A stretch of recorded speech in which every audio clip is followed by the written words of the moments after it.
terakhir izin kondisi kesehatan nih Pak, baik perawat dengan dokter gimana saat ini di ZA sendiri Pak, mengingat pasien juga. Ya, jadi kita tetap bekerja seperti biasa ya dalam dinamika ini. Perawat bekerja sebagaimana mestinya, ada shiftnya, ketika sekian lama sekali diganti shiftnya, tidak boleh lelah ya.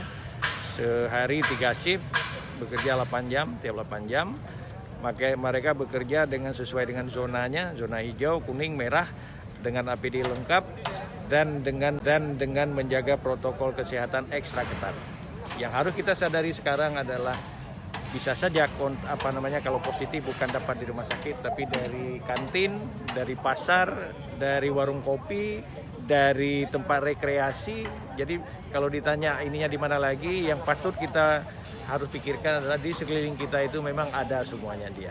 Sampai kita sepandai apa, sepatuh apa kita bisa untuk menjaga protokol kesehatan. Malah kalau disebut sekarang itu masker, jaga jarak, mencuci tangan jauh lebih ampuh dari vaksin yang belum jelas. Ya. Ada data di kita Pak, berapa jumlah tenaga medis yang positif Pak? Saya tidak ada data yang pasti di tangan saya sampai saat ini, tapi kalau kita lihat runtut dari awal ada lebih 300 yang positif ya.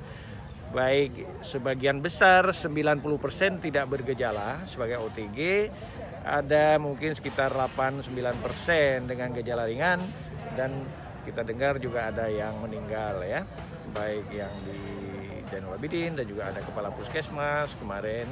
Kita ikut berperan, jangan kita tidak mengambil peran apapun.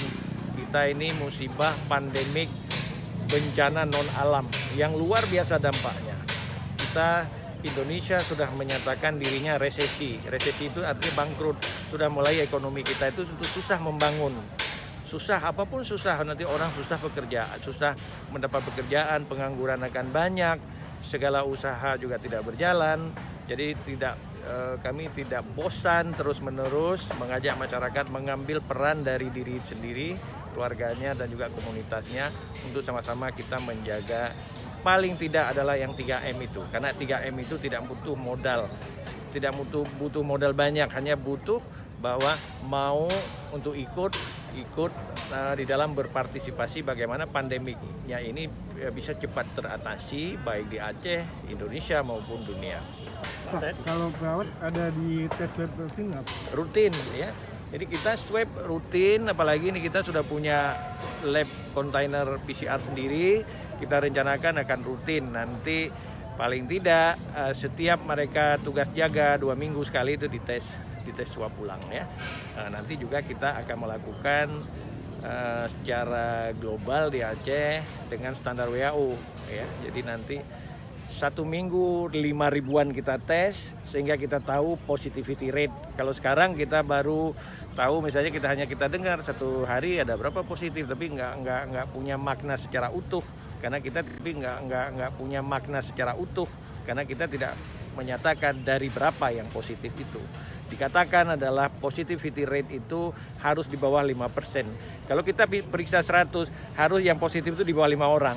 Tapi kalau kita periksa 100 masih 27 yang ini, berarti kita masih jauh sekali dari terkontrol. Itu yang masyarakat harus memahami. Kalau ditanya separah apa COVID di Aceh, periksa aja 100 orang berapa yang positif. Harus positifnya itu 2 atau 3 orang.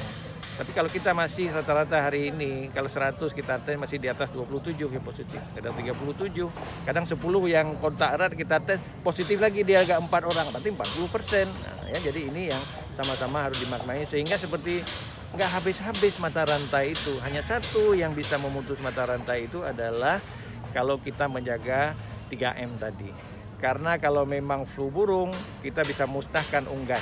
Flu unta, kita singkirkan. Tapi kalau memang COVID, manusia yang membawa itu nggak mungkin kita musnahkan manusia. Terutama adalah kelompok OTG, 60% yang berkeliaran ada di sekitar kita. Pak, artinya pasien tadi dilakukan swab di swab kontainer semua atau masih bekerja sama dengan Siang atau balik bangkit? Tetap kerjasama, tetapi selama ini kan hasilnya 10 hari, 2 minggu. Ini kita kalau nanti kontainer kita di dalam hari yang sama kita dapat hasil.